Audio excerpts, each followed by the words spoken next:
আসসালামু আলাইকুম। আমাদের চ্যানেলে স্বাগতম। আজকে আবার হাজির হয়েছি নতুন একটা ভিডিও নিয়ে। আজকের ভিডিও নর্মাল ডেলিভারি চাইলে ডেলিভারি রুমে যে কাজগুলো করতেই হবে বা নর্মাল ডেলিভারি চাইলে ডেলিভারির দিন আপনার কি করণীয়। ভিডিওটা শেষ পর্যন্ত দেখুন, আশা করছি অনেক গুরুত্বপূর্ণ তথ্য জানতে পারবেন। ভালো লাগলে চ্যানেলটিকে সাবস্ক্রাইব করতে ভুলবেন না। পৃথিবীর সব নিয়ামতের মধ্যে অন্যতম নিয়ামত হচ্ছে সন্তান, আর একজন নারীর পরিপূর্ণতা আসে মা হওয়ার মধ্য দিয়ে। আপনি গর্ভধারণ করেছেন, এই সুসংবাদ পাওয়ার পরেই বেশিরভাগ মায়েরাই ভয় পেয়ে থাকে কিভাবে বাচ্চা প্রসব করাবে। হয়তোবা সবার মনে আশা থাকে নরমালে বাচ্চা প্রসব করানোর, কিন্তু বিভিন্ন জটিলতা বা ব্যথার কারণে ভয় পেয়ে অনেকেই নরমাল ডেলিভারি করাতে চান না।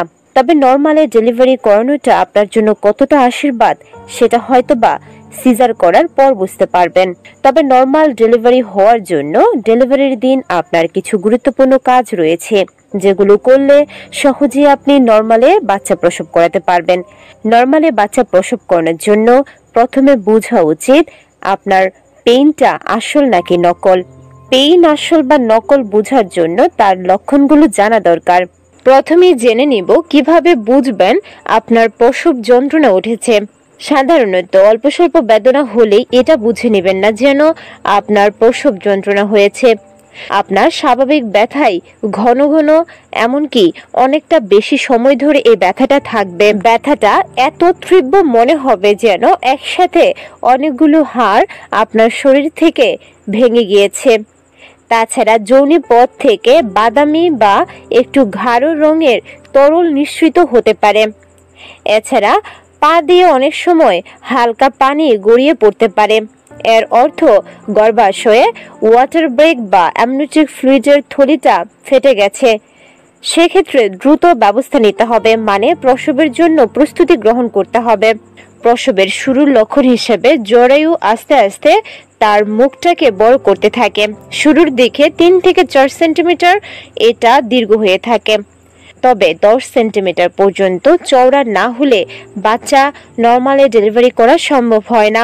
যত তাড়াতাড়ি জরায়ুর মুখটা খুলতে থাকবে তত ব্যথা চরম আকার ধারণ করবে। উল্লেখিত লক্ষণগুলো আপনার মধ্যে থাকলে বুঝে যাবেন এটি আসল লেবার পেন, আর তখনই আপনাকে প্রস্তুত হতে হবে ডেলিভারির পেন সহ্য করার জন্য। লেবার পেন উঠলেই অনেকেই আছেন শুয়ে বা বসে পড়েন, মনে করেন শুয়ে থাকলে হয়তোবা ব্যথা কম হবে বা বাচ্চা প্রসব করার জন্য এটাই সর্বোত্তম পজিশন, কিন্তু এটা সম্পূর্ণ ভুল। লেবার পেন ওঠার পরে আপনি যতটা পারেন রিল্যাক্স থাকবেন, হাঁটাহাঁটি করতে থাকবেন। আপনার বাড়িতে থাকা হালকা কাজকর্মে নিজেকে ব্যস্ত রাখতে পারেন, এতে করে ব্যথাটা বেশি অনুভূত হবে না, আপনি একটু সময় পাবেন। যতটা সময় যাবে আর হাঁটাহাঁটি করবেন তত তাড়াতাড়ি আপনার সার্ভিক্স মানে জরায়ুর মুখ খুলতে থাকবে। জরায়ুর মুখ খুলে থাকার জন্য হাঁটাহাঁটি করাটা জরুরি। শুয়ে পড়লে এত তাড়াতাড়ি জরায়ুর মুখ খুলে না। নরমাল ডেলিভারি হওয়ার জন্য নিজের শক্তি বজায় রাখাটা খুবই জরুরি। তার জন্য নিজেকে শান্ত রাখতে হবে, চিন্তামুক্ত রাখতে হবে। আপনি যদি কান্নাকাটি করেন, উদ্বিগ্ন হয়ে যান বা চিৎকার করেন, সেক্ষেত্রে বাচ্চা উপরের দিকে উঠে যাবে। এতে করে দীর্ঘ সময় আপনার বেদনা সহ্য করতে হবে, মানে প্রসব অনেক দেরিতে হবে। সব থেকে যে ব্যাপারটা জরুরি সেটা হচ্ছে অতিরিক্ত চিৎকার চেঁচামেচি বা কান্নাকাটি না করা। এতে করে আপনার শরীরের এনার্জি একেবারে লস হয়ে যাবে, যার ফলে আপনি নিচের দিকে পুশ করতে পারবেন না। আর পুশ না করতে পারলে ব্যথা তীব্র থেকে তীব্রতর হবে, আর নরমালে বাচ্চা প্রসব করে সম্ভব হবে না। প্রসব বেদনা কমাতে এবং নরমাল ডেলিভারি হওয়ার জন্য দীর্ঘক্ষণ শ্বাস নেওয়ার প্র্যাকটিস করাটা খুবই গুরুত্বপূর্ণ। গর্ভবতী হিসেবে গর্ভাবস্থার শুরু থেকেই আপনি ব্রিদিং এক্সারসাইজটা করতে পারেন।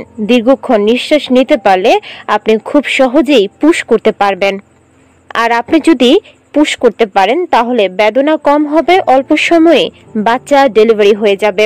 আপনি যদি আগে থেকে নিঃশ্বাস গ্রহণের প্র্যাকটিস না করেও থাকেন, প্রসব বেদনা ওঠার পর নির্দিষ্ট একটা পদ্ধতি ব্যবহার করতে পারেন, যার মাধ্যমে বাচ্চা সহজেই নিচের দিকে নামতে থাকবে।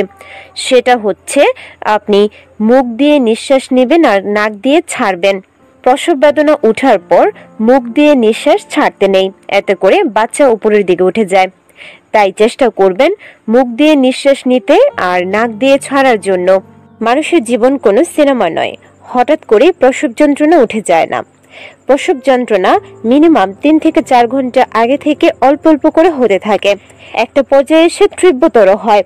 ব্যথা তীব্র হলে যদি আপনি হসপিটালে যান, সেক্ষেত্রে ডাক্তার আপনার বাচ্চার হার্টবিট, ওজন ঠিক আছে কিনা, পজিশন ঠিক আছে কিনা, এমনকি আপনার সার্ভিক্সের মুখ মানে জরায়ুর মুখ কতটা বড় হয়েছে সেগুলো পরীক্ষা করবে। এই সময় আপনাকে শুয়ে থাকতে হয়। কিছুটা সময় শুয়ে থাকার পর আপনি চেষ্টা করবেন আপনার আরামদায়ক পজিশন বেছে নেওয়ার জন্য, কারণ দীর্ঘক্ষণ একই পজিশনে শুয়ে থাকা অনেক বেশি কষ্টকর। বিভিন্ন ধরনের পজিশনে নিজেকে রাখলে বেদনাটা কম মনে হবে, সাথে প্রসব হওয়ার প্রক্রিয়াটা সহজ হবে। তবে এই সময় যেহেতু অনেক বেশি যন্ত্রণা হবে, সেক্ষেত্রে আপনার কোমর কিংবা ব্যাক পোর্শন মানে কাঁধের দিকে যন্ত্রণা হতে পারে। সেক্ষেত্রে পরিবারের কারো সাহায্য নিতে পারেন। পিছনে মালিশ করে দিলে বেদনাটা কিছুটা হলেও কমবে। এই সময় যতটা পারেন কষ্টটাকে নিজের ভিতর চেপে রাখবেন, কারণ অতিরিক্ত চিৎকার চেঁচামেচি করলে ডাক্তার ভয় পেয়ে যাবে আর বুঝবে আপনি নর্মাল ডেলিভারির জন্য প্রস্তুত নন। সেক্ষেত্রে এত কষ্ট সহ্য করার পরেও সিজার করতে হবে। অনেক গর্ভবতী কিংবা তার পরিবার মনে করে যেহেতু বাচ্চা ডেলিভারি করানোর সময় হয়ে গেছে তাই অনেক বেশি ভারী খাবার খাওয়া উচিত, কারণ প্রসবের সময় বেশি শক্তির প্রয়োজন। তবে তারা এটা ভুল করে। লেবার পেন উঠে যাওয়ার পর ভারী খাবার খেলে হজমের সমস্যা হয়, যার ফলে গর্ভবতী ইচ্ছে মতো পুশ করতে পারবে না। লেবার পেন উঠে যাওয়ার পর যতটা সম্ভব হালকা কিন্তু পুষ্টিকর খাবার খেতে হবে। এক্ষেত্রে গর্ভবতী ড্রাই ফ্রুটস খেতে পারেন। ড্রাই ফ্রুটসের মধ্যে খেজুর, কিশমিশ, কাঠবাদাম, কাজু বাদাম অন্যতম। তবে তিন ও ঝুমুর অনেক বেশি উপকারী নর্মাল ডেলিভারির জন্য। আমরা এই নিয়ে একটা ভিডিও করেছি, তিন আর ঝুমুর কিভাবে বা কখন খেলে নর্মাল ডেলিভারির সম্ভাবনা বাড়ে। ডেলিভারি রুমে আরেকটা যে কাজ খুবই গুরুত্বপূর্ণ, সেটা হচ্ছে সময় মতো পুশ করা। গর্ভবতীরা খুব দ্রুত আর ইচ্ছামতো যদি নিচের দিকে পুশ করতে থাকে, মানে বাচ্চা ডেলিভারি করানোর জন্য চেষ্টা করে, সেটা শুধুমাত্র তার শক্তিকেই অপচয় করবে। যদি গর্ভবতী মা কন্ট্রাকশন ফিল করে, মানে উপর থেকে যদি নিচের দিকে আসার জন্য বাচ্চা হালকা করে ধাক্কা বা চাপ দিতে থাকে, সেক্ষেত্রেই কেবল গর্ভবতীর পুশ করা উচিত, মানে নিচের দিকে চাপ দেওয়া উচিত, যাতে করে বাচ্চা খুব সহজেই নিচের দিকে নেমে আসতে পারে। নিচের দিকে পুশ করার সর্বোত্তম সময় হচ্ছে যখন আপনার সার্ভিক্সের মুখ মানে জরায়ুর মুখ 10 সেন্টিমিটার বা তার কাছাকাছি পর্যন্ত খুলে যাবে তখন। এই সময় পুশ করলে বাচ্চা খুব সহজে ডেলিভারি হয়ে যাবে। প্রসব ব্যথা সহজ করতে বা কমাতে প্রাচীনকাল থেকেই বিভিন্ন ধরনের সুগন্ধি ব্যবহার করে আসছে। একটা সময় ছিল যখন এত ইমিডিয়েট চিকিৎসা ব্যবস্থা ছিল না, তখন বেদনা কমাতে এই ধরনের উপাদান বেদনানাশক হিসেবে কাজ করেছে। শুধু প্রসব বেদনা নয়, নর্মাল যে কোনো বেদনা কমাতেও এটা কার্যকর। তার মধ্যে অন্যতম হচ্ছে লেবু পাতা। তাজা লেবু পাতা কিছুক্ষণ নাকের কাছে যদি রেখে দেন, তাহলে দেখবেন ফ্রেশ একটা অনুভূতি আপনি পাচ্ছেন, যা বেদনানাশক হিসেবেও কাজ করে। তাছাড়া লবঙ্গ, যেটা আমরা মশলা হিসেবে খেয়ে থাকি, অল্প কয়েকটা লবঙ্গ তাওয়াতে কিছুক্ষণ টেলে নিতে হবে। সেই লবঙ্গগুলো একটা রুমালের মধ্যে নিয়ে কিছুক্ষণ শুকতে থাকলে গর্ভবতী খুব কম ব্যথা অনুভব করবে। এটা কার্যকরী এবং প্রমাণিত একটা পদ্ধতি। তাছাড়া প্রসব বেদনা কমাতে এবং প্রসব সহজ করতে পানি পান করা খুবই গুরুত্বপূর্ণ। আমরা সবাই জানি বিশুদ্ধ পানি যে কোনো ব্যথা উপশম করতে কার্যকরী ভূমিকা পালন করে। যেহেতু প্রসব যন্ত্রণা উঠেছে, আপনার শারীরিক সক্ষমতা অনেক বেশি গুরুত্বপূর্ণ, তাই নিজের শরীরকে হাইড্রেট রাখতে একটু পরপর কুসুম গরম পানি পান করার চেষ্টা করুন, কারণ এর সময় আপনি প্রচন্ড পরিমাণে ঘামতে থাকবেন, শরীর থেকে তরল সাথে লবণ বের হয়ে যাবে। তাই অল্প অল্প পানি বা পানি জাতীয় খাবার খেলে শরীর ভালো থাকবে, আপনাকে শক্তি যোগাবে। শুধু পানি পান করা নয়, যখন প্রসব বেদনা উঠবে তখন আপনি চাইলে কুসুম গরম পানি দিয়ে গোসল করে নিতে পারেন। এতে করে আপনার শরীরের পেশিগুলো খুব তাড়াতাড়ি সক্রিয় হয়ে যাবে এর ফলে অন্যরকম একটা শক্তি বা এনার্জি আপনার মধ্যে কাজ করবে, যার মাধ্যমে বাচ্চা নর্মাল ডেলিভারির জন্য দীর্ঘ প্রক্রিয়াও আপনি সহ্য করতে পারবেন।